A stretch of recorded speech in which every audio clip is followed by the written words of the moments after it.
Assalamualaikum warahmatullahi wabarakatuh. Di sini kita akan belajar mengenai syarat sah sholat. Jadi nanti diharapkan setelah mengamati video ini, kita semua dapat mengetahui tentang syarat sah sholat. Yang pertama, suci. Yang kedua, masuk waktu. Yang ketiga, menutup aurat. Dan yang keempat, menghadap kiblat. Yang pertama, suci. Suci di sini meliputi suci badan, yaitu badan kita harus suci dari hadas kecil dan hadas besar. Hadas kecil dapat kita bersihkan dengan cara berwudu atau tayamum, sedangkan hadas besar dapat kita sucikan dengan mandi wajib. Suci pakaian, intinya tidak boleh ada najis yang menempel di pakaian kita. Jadi kotor itu belum tentu najis, seperti misalnya pakaian kita terkena debu, itu tidak najis, berarti tidak masalah jika digunakan untuk melakukan sholat. Suci yang ketiga yaitu suci tempatnya. Tempat yang kita gunakan untuk sholat tidak boleh ada najisnya, atau tempat-tempat yang kotor seperti kamar mandi, WC, tempat pembuangan sampah, dan yang lainnya.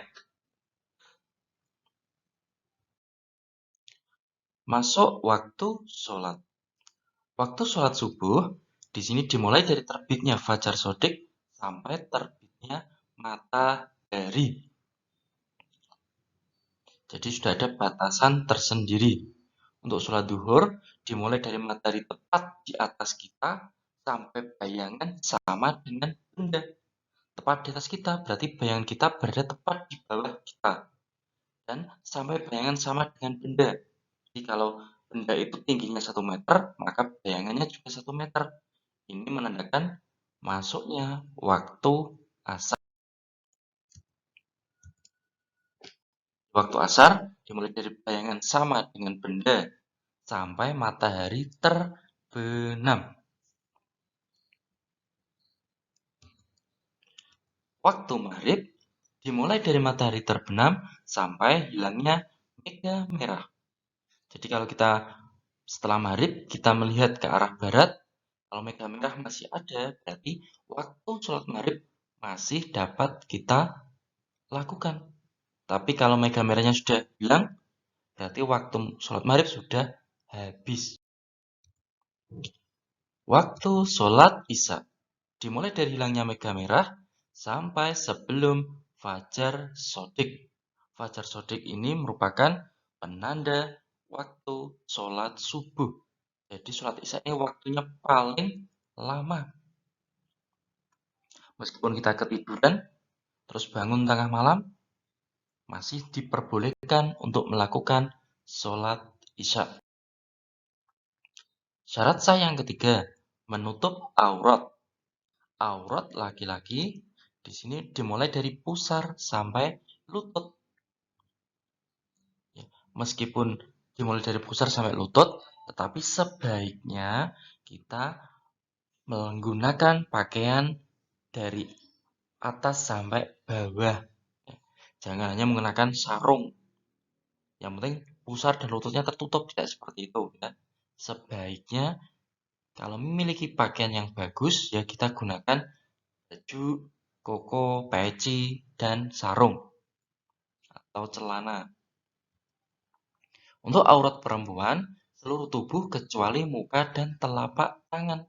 Jadi apabila perempuan tadi sholat kok rambutnya kelihatan, maka sholatnya tidak.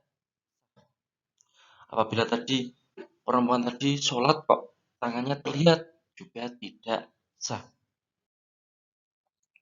Syarat sah yang keempat yaitu menghadap kiblat. Kiblat kita dalam melakukan sholat itu ke arah Ka'bah atau Baitullah. Biasanya untuk mengetahui arah kiblat dilakukan ru'yatul hilal. Ya, itu ketika matahari tepat di atas Ka'bah, kita dapat menancapkan sesuatu, ya misalnya lidi atau tongkat. Nah, nanti arah bayangannya itu merupakan tepat di arah bayangan Ka'bah, ya, urut. Jadi tetapi apabila kita sedang dalam perjalanan, kita dapat toleransi, ya, dengan mengikuti sesuai dengan kendaraan berjalan. Tidak perlu kita balik kanan, balik kiri, menghadap belakang, tidak perlu. Demikian video ini, semoga bermanfaat. Assalamualaikum warahmatullahi wabarakatuh.